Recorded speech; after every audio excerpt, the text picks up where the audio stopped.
dragon that we've built here at E3. It's awesome. We wanted to give all the fans and the audience at Game Trailers and Spike a sneak peek. All right, cool. Here we go. This is Skyrim. It looks beautiful. Here it is running on the 360. It is a huge, epic fantasy game where you can be who you want and do whatever you want. We're really, really pushing the hardware. We've rewritten all the graphics, all of the gameplay this go-around, and we just want to fill a world with detail. All the little things. You can look at these plants, so micro detail, macro detail. You can walk to the top of that mountain. If you've played our stuff, you know these are huge games that are wide open for you to explore and do what you want. We have a new animation system, so you can play in third person. So some nice blending on the character. That is Dragonborn. That is, you can be whoever you want, male or female. This is the character we're showing. So a lot of people like to play in third person, so it's a real viable option this go around. Mm-hmm. You've got wildlife. You've got the world is really alive. Really, really alive. That's what we push for. And it's you are who you play. The right trigger does your right hand. The left trigger does your left hand. And so as opposed to picking a character, you just be who you want, do what you want. So now I'm kind of being a battle mage, where the left trigger is casting this healing spell, and I can put that in any hand if I want. So right trigger, and then left trigger. Wield spells, and you power up. What's cool is if you pull both triggers at the same time, you get a more powerful version of that spell. Now we're headed up high up into the mountains where it gets snowy to this Nordic ruin. This is one of our over 150 dungeons that we have in the game, and the ancient Nords used to worship dragons. So here we are inside the dungeon with our bow. We do have a lot of cool stealth gameplay as well.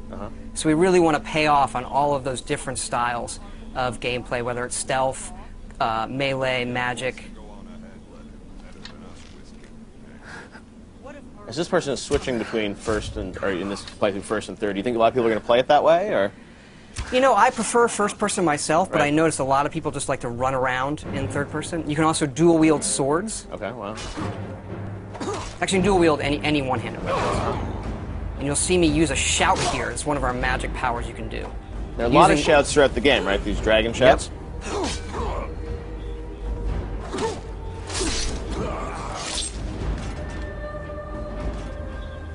And up here we're seeing the undead, the Draugr, who live in this Nordic ruin. Using a flame spell in my left hand, sword in my right. And then another shout power. And how do you gain these shout powers throughout the game? You'll see some of that coming up, actually. But you learn the words, and then you have to unlock the ability to use them. So you learn these words of power in the dragon language. And the dragons in the game are a big feature, and when they're doing things, they're using the words as well. There are staves you can use to light areas of dungeons on our way out of this dungeon. Wow. We use water as a nice feature to guide you out sometimes as well. Now you have a new sort of story system in this too, right? A Radiant story system? Radiant story that guides all of our quests to make it, since it is a big open game, to give us some more control over the experience you're going to have and make it more dynamic. Wow. Here we're out in the tundra, which is this wide open grasslands in the middle of Skyrim. Oh God, I mean, it's a brand new engine, right? Yep, the creation engine that we built just for this game. So the mammoths, a lot of these creatures are peaceful unless you mess with them. Uh-oh, not a good idea. And you can also breathe fire like the dragons. That's one of the shouts I'm going to use coming up here. Dragon breath.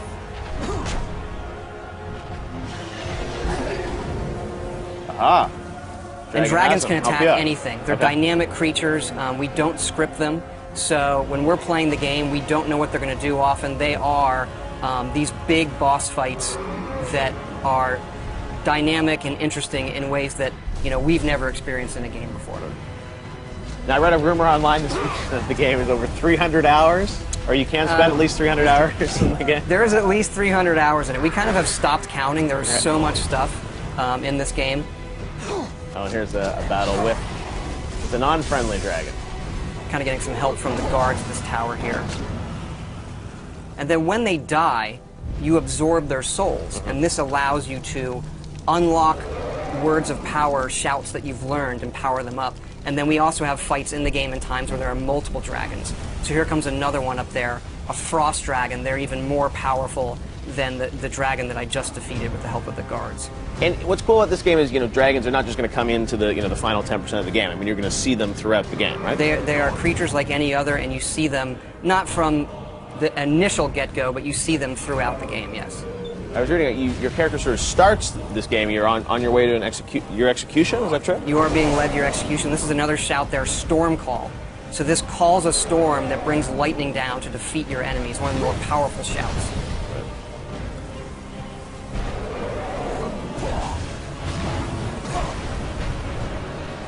And then once the dragons get hurt enough, they can't fly, and they'll either land or they'll crash.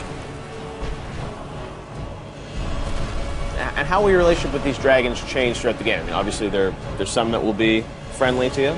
I don't want to quite spoil it yet, but they all aren't out to destroy the world, and why they're back and what they want is part of the mystery of the main quest in the game that you're going to uncover.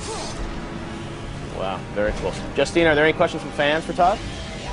I have a question here from Jerry V on Facebook. Says, love the guilds in Oblivion. I wonder if the factions are going to return. Do you think it'll happen?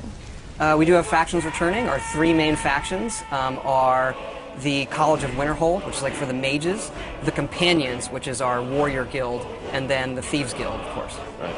Very cool. And there's the beautiful Skyrim logo, and the date we know is going to be 11/11/11, which is coming out in November. Very cool. Justine, any more questions? Let's see, Player22 on Twitter says, loving the new engine. Can't wait to see more. Curious with how many environments they will have in Skyrim. There's a lot. It's another thing where we stopped counting. I mean, we have 7 major different regions in the game. You've seen some of that where we get into snowy mountains and pine forests and fall forests, that open tundra, lots of different dungeon types. I mean, we go at this each time trying to make the biggest, craziest role-playing game we possibly can and let people just do whatever they want. Awesome. Well, Todd, thank you so much for coming by. We cannot wait to see more of Skyrim. It's definitely going to